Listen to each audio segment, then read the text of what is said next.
এই মুহূর্তে যে খবরের দিকে নজর রাখবো, কুলতলিতে বিজেপি এজেন্টদের বুথে ঢুকতে না দেওয়ার অভিযোগ, মারধর করা হয়েছে বলে অভিযোগ বিজেপির। কুলতলির মেরিগঞ্জের 40 ও 41 নম্বর বুথের ঘটনা। কুলতলিতে জলে ভাসছে ইভিএম।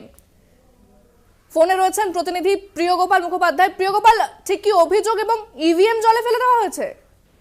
একদমই দেখো ইন্দ্রাণী, তোমাকে প্রথমে বলে রাখি যে আজ সকাল থেকে কিন্তু কুলতলি বিধানসভার মেরিগঞ্জ 2 নম্বর ও মেরিগঞ্জ 2 নম্বর অঞ্চলে 40 ও 41 নম্বর বুথে বিজেপির এজেন্টদের ঢুকতে দেওয়া হচ্ছে না এবং যারা বিজেপির এজেন্টদের ঢোকাতে নিয়ে যায় ওদেরকে মারধর করা হয়। সেই কারণেই কিন্তু এলাকাবাসীরা ক্ষুব্ধ হয়ে ইভিএম জলে ফেলে দেয়। ইতিমধ্যে কিন্তু সেই জায়গায় দেশে কেন্দ্রীয় বাহিনী এবং নির্বাচন কমিশনের আধিকারিকরা ইতিমধ্যেই কিন্তু কুলতলি মেরিগঞ্জ এলাকায় ভোট এখনো স্থগিত রাখা হয়েছে। কিন্তু অভিযোগ যে তৃণমূলের লোকেরাই কিন্তু বিজেপিদের মারধর করেছে। কিন্তু এই কথা যদি তৃণমূলকে জিজ্ঞাসা করা হয়, তৃণমূলের পক্ষ থেকে যেটা বলা হচ্ছে যে বিজেপি হেরে যাচ্ছিল, সেই কারণে এটা প্ল্যান মাফিক করে তারা ইভিএম পুকুরের জলে ফেলে দিয়েছে।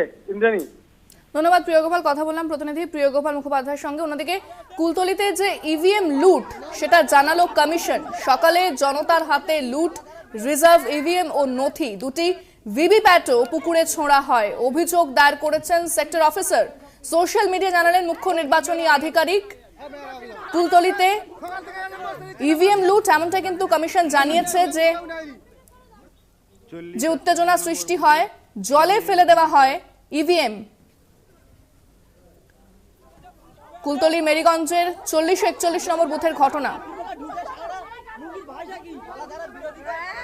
সোশ্যাল মিডিয়া জানিয়েছেন মুখ্য নির্বাচনী আধিকারিক। যে ছবি সামনে আসছে যে কুলতলিতে ইভিএম জলে ফেলে দেওয়া হয়েছে, রীতিমতো উত্তেজনা এলাকা জুড়ে।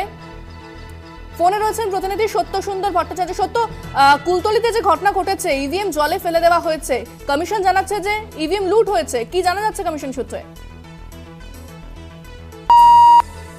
যে ইভিএম, সেই ইভিএম সেখানে পৌঁছানোর ব্যবস্থা করা হয়েছে। যে সেক্টর অফিস রয়েছে সেই সেক্টর অফিস থেকে কিন্তু অন্য ইভিএম সেখানে পৌঁছানো হয়েছে এবং গোটা বিষয়টি নিয়ে সেখানে জেলা প্রশাসনের কাছ থেকে, জেলা নির্বাচনী আধিকারিকের কাছ থেকে রিপোর্ট চেয়ে পাঠিয়েছে নির্বাচন কমিশন।